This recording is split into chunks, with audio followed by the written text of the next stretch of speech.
Hey, it's Rich from Railgun, and I got asked an interesting question the other day, which was, how do you plan for sales over a year, given all the ups and downs that happened during the lockdown?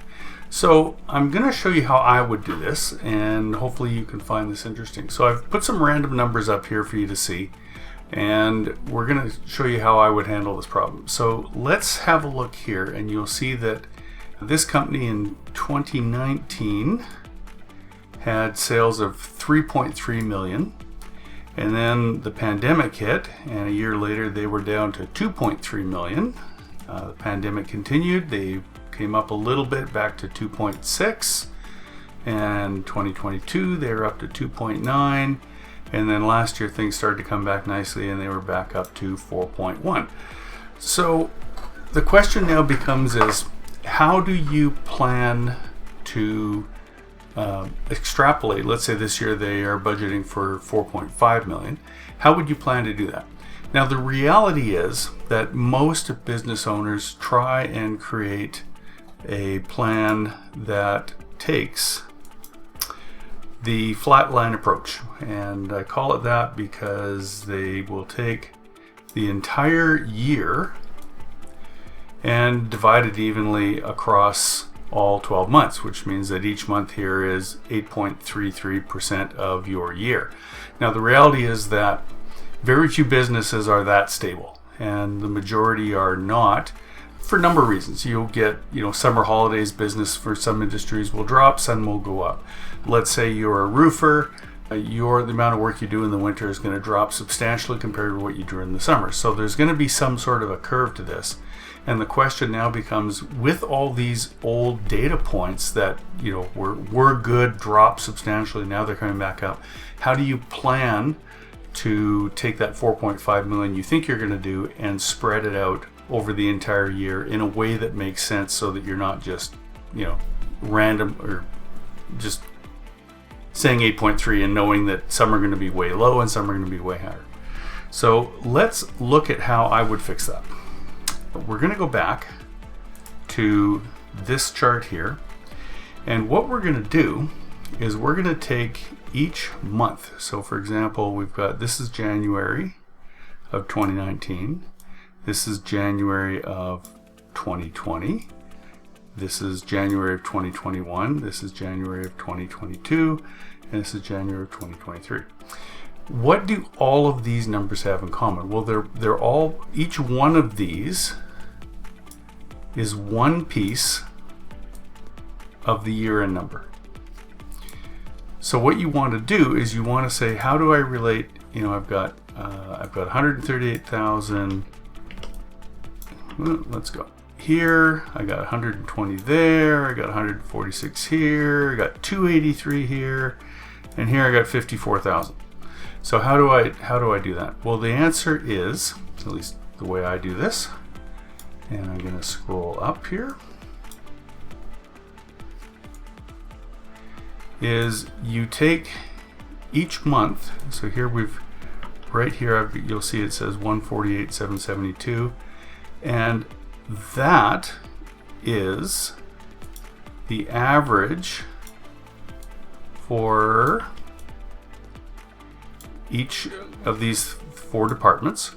So you may or may not have departments. If you do, it's a little more granular. If you don't, it's not a big deal. And inside each one of these, you'll notice that I'm taking the average of the months that were below. So that is, so here 98,603 is the average of 110,395 plus 74,758 plus 61,763 plus 221,154 plus 24,943.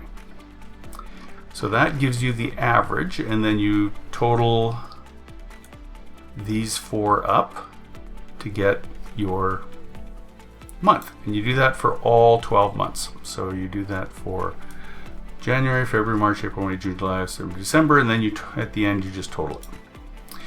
Now, here's where the magic comes in.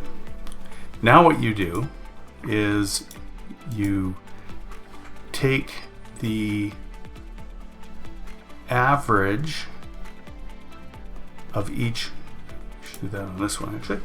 You take the average of how much, so here we got 4.84, and here, so that is 4.84% of that, but this is a 5-year average. So what you're going to get is you're going to get along here, you're going to get the 5-year averages of how much of each month contributes to your annual total. So you notice this one, their busiest month is September, and their busiest month is September, and then they're pretty steady all the way up to Christmas. August is where that flat line number, and all these other numbers are below. So this would graph out to look like this. And this is what you're trying to get, because once you know this curve, so when you know that this curve is going to start low and then it's going to dip a little bit right before the busy season, then September it's going to spike way up and then just drop back down. Now what you can do is you can take that 4.5 million times each one of these percentages to discover what you should budget for each particular month, instead of using this orange line here, which is the straight 8.3. Because what you'll notice is in the beginning of the year, this 8.3 is way above what your historical numbers are. What does that mean? Well, it means you're going to be shooting for numbers that you're very unlikely to hit. Now, if you do, that's great, but it doesn't follow the annual trends that you've had over the past 5 years. So rather than, starting from January until, say, August, where you're going to think, geez, I'm way behind, because a lot of these are like in the 4s and these are 8s. So you're going to look, when you get to here, you're going to feel like you're half of where you should be, which is, from a psychological point of view, that's a really bad place to be. You don't want to do that. Instead, if you follow this curve, you can see that seasonally adjusted, you're doing really well. And then here, instead of saying, in September, like we kicked butt, we had we were 3 times what we should have been. Well, no, you really weren't, because you were behind here. So this is how I would do it.